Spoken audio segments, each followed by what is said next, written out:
بسم اللہ الرحمن الرحیم۔ السلام علیکم دوستو، ایکٹیو آئی میں خوش آمدید۔ امید ہے کہ آپ سب خیریت سے ہوں گے۔ دوستو، آج ہم آپ کو بتائیں گے کہ دنیا میں پہلا قتل کس نے کس کا کیا تھا اور کیوں کیا تھا۔ اس واقعے کا ذکر قرآن کی سورۃ مائدہ میں موجود ہے۔ سورۃ مائدہ کی ایک آیت کا مفہوم ہے کہ اے پیغمبر صلی اللہ علیہ وآلہ وسلم، آدم کے دو بیٹوں کا قصہ بیان کر دیجئے کہ جب ان دونوں نے قربانی پیش کی تو ان میں سے ایک کی قربانی قبول ہو گئی، ایک کی قبول نہیں ہوئی۔ جس کی قربانی قبول نہیں ہوئی اس نے دوسرے سے کہا میں تجھے مار ڈالوں گا۔ دوسرے نے جواب دیا اللہ تو صرف پرہیزگاروں کی قربانی قبول کرتا ہے۔ حضرت آدم علیہ السلام کے دو بیٹے تھے، ایک کا نام قابیل اور دوسرے کا نام حابیل تھا۔ حابیل بہت ہی نیک سیرت، شریف اور پرہیزگار تھا اور قابیل نافرمان اور حاسد انسان تھا۔ حابیل کے پرہیزگار ہونے کی وجہ سے اللہ کے حکم سے حضرت آدم علیہ السلام نے حابیل کو اپنا جانشین مقرر کر دیا۔ یہ بات قابیل کو بہت ناگوار گزری اور وہ حضرت آدم علیہ السلام کے پاس گیا اور کہا میں تو حابیل سے بڑا ہوں، پھر آپ نے اسے اپنا جانشین کیوں مقرر کیا؟ تو حضرت آدم علیہ السلام نے جواب دیا کہ یہ میرا فیصلہ نہیں بلکہ اللہ کا فیصلہ ہے۔ لیکن قابیل کوئی بھی بات سننے کو تیار نہ تھا۔ جب حضرت آدم علیہ السلام نے یہ دیکھا تو فرمایا کہ اگر تمہیں یقین نہیں آتا تو ایسا کرو کہ تم دونوں بھائی یعنی حابیل اور قابیل اللہ کی راہ میں اپنی قربانی پیش کرو، اور جس کی قربانی اللہ کی راہ میں قبول ہوگی وہ افضل قرار پائے گا اور میرا جانشین بنے گا۔ قابیل نے یہ بات مان لی۔ اب دونوں نے اپنی قربانیاں پہاڑ پر رکھ دیں۔ اس زمانے میں قربانی کے قبول ہونے کا طریقہ کار یہ تھا کہ آسمان سے آگ کا ایک شعلہ نمودار ہوتا تھا اور جس کی قربانی قبول کرنی ہوتی تھی اس کی قربانی جل جاتی تھی، اور جس کی قربانی قبول نہیں کرنی ہوتی تھی اس کی قربانی ویسے ہی پڑی رہتی تھی۔ قابیل کیونکہ کھیتی باڑی کام کرتا تھا تو اس نے گندم لا کر قربانی کے لیے رکھ دی، اور حابیل بھیڑ بکریاں چرایا کرتا تھا تو اس نے خوب دیکھ بھال کر سب سے بہترین دمبا لا کر قربانی کے لیے رکھ دیا۔ جب دونوں نے اپنی قربانیاں پہاڑ پر رکھ دیں تو آسمان سے ایک شعلہ نمودار ہوا اور اس نے حابیل کی قربانی کو کھا لیا اور قابیل کی قربانی ویسے ہی پڑی رہی، یعنی حابیل کی قربانی قبول ہو گئی اور قابیل کی قربانی مسترد ہو گئی۔ اب حضرت آدم علیہ السلام بھی مطمئن ہو گئے کہ اب تو قابیل کو بھی اعتراض نہ ہوگا، کیونکہ سب کچھ اس کی آنکھوں کے سامنے ہوا ہے۔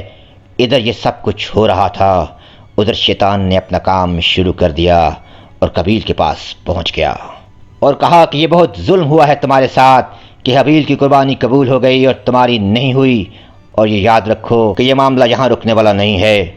جب تم دونوں کی نسلیں آگے بڑھیں گی تو حابیل کے بچے تمہارے بچوں کو تانے دیں گے اور کہیں گے کہ تمہارے باپ کی تو قربانی قبول نہیں ہوئی تھی، جبکہ ہمارے باپ کی قربانی تو اللہ کی راہ میں فوراً قبول ہو گئی تھی۔ جب قابیل نے یہ سنا تو شیطان کے بہکاوے میں آ گیا اور کہنے لگا کہ بات تو تم بالکل ٹھیک کر رہے ہو، لیکن میں نے خود ابا جان کی یہ بات مانی تھی کہ جس کی قربانی قبول ہوگی وہ آپ کا جانشین بنے گا، تو اب میں کیا کر سکتا ہوں؟ تو شیطان نے جواب دیا کہ تم ایسا کیوں نہیں کرتے کہ حابیل کو راستے سے ہٹا دو، یعنی قتل کر دو اس کا، پھر جب وہ اس دنیا میں رہے گا ہی نہیں اور اب تک تمہارا کوئی اور بھائی بھی نہیں ہے تو صرف تم ہی رہ جاؤ گے اور پھر تمہیں جانشین بنا لیا جائے گا۔ قابیل اس بات پر رضامند ہو گیا، لیکن یہ دنیا کا پہلا قتل ہونے جا رہا تھا تو اس کو تو پتہ ہی نہیں تھا کہ قتل کرتے کیسے ہیں۔ تو اس نے شیطان سے پوچھا کہ یہ تو بتاؤ کہ کسی آدمی کو مارتے کیسے ہیں؟ مجھے تو اس بات کا علم نہیں۔ تو شیطان نے ایک پرندہ پکڑا اور اسے ایک پتھر پر رکھ کر دوسرا پتھر اٹھا کر اس کا سر کچل دیا اور کہا کہ ایسے کرتے ہیں قتل۔ قابیل نے یہ دیکھا تو وہ اپنے بھائی حابیل کے پاس گیا اور کہا کہ میں تمہیں قتل کر دوں گا۔ حابیل بہت پریشان ہوا اور پوچھا کہ تم ایسا کیوں کرنا چاہتے ہو؟ میں تو تمہارا بھائی ہوں۔ تو قابیل نے غصے سے وہی جواب دیا جو اسے شیطان نے کہا تھا۔ قابیل نے کہا کہ میں تم سے بڑا ہوں، اس کے باوجود تمہیں جانشین بنایا گیا ہے، تمہاری قربانی قبول کی گئی ہے، اور آنے والے وقت میں تمہارے بچے میرے بچوں کو اس بات کا تانا دیں گے۔ جب حابیل نے یہ سنا اس کو بھائی کے روپ میں قاتل نظر آنا شروع ہو گیا اور وہ وہاں سے نکلا اور اپنی جان بچانے کی غرض سے جنگل میں جا کر چھپ گیا۔ قابیل نے اس کا پیچھا کیا اور کچھ دن بعد قابیل نے اپنے بھائی حابیل کو ایک پتھر کے اوپر سوتے ہوئے دیکھا اور سوچا کہ اس سے اچھا تو کوئی موقع نہیں ہو سکتا۔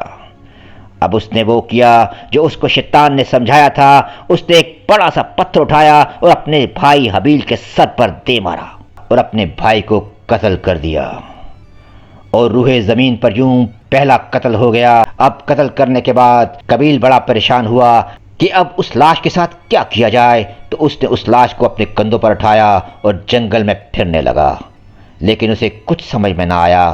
تو پھر اللہ تعالیٰ نے اس کے سامنے 2 کوے بھیجے، وہ کوے اس کے سامنے آئے، آپس میں لڑے، ایک کوے نے دوسرے کوے کو مار دیا، اور پھر زندہ کوے نے زمین کو کھودا اور مردہ کوے کو اس میں ڈال کر اوپر مٹی پھینک دی۔ جب قابیل نے یہ دیکھا تو اس نے بھی ایسا ہی کیا اور اپنے بھائی حابیل کو یوں ہی دفن کر دیا۔ یہ ہے روح زمین پر پہلے قتل کی داستان، یہ ہے حابیل اور قابیل کا واقعہ، اور قرآن میں جہاں حابیل قابیل کا واقعہ بیان ہوا ہے، اس کے بعد یہ آیت ہے جس کا مفہوم ہے کہ جس نے ایک انسان کو قتل کیا گویا اس نے پوری انسانیت کو قتل کر دیا، اور جس نے کسی ایک کو زندگی بخش دی اس نے گویا تمام انسانوں کو زندگی بخش دی۔ تو دوستو، سچائی اور نیکی کا راستہ اپنانا چاہیے اور اللہ کی رضا میں ہمیشہ راضی رہنا چاہیے۔ اب آپ کے ساتھ اگلی ویڈیو میں ملاقات ہوگی، تب تک کے لیے اجازت چاہتا ہوں۔ ہمارا چینل ضرور سبسکرائب کریں۔ اللہ پاک ہم سب کا حامی و ناصر ہو، آمین۔ اگر آپ کو یہ ویڈیو پسند آئی ہے تو اس کو لائک اور شیئر کریں، ہمارے چینل کو سبسکرائب کریں اور بیل آئیکن کو لازمی پریس کریں۔ اگلی ویڈیو میں پھر ملاقات ہوگی، تب تک کے لیے اللہ حافظ۔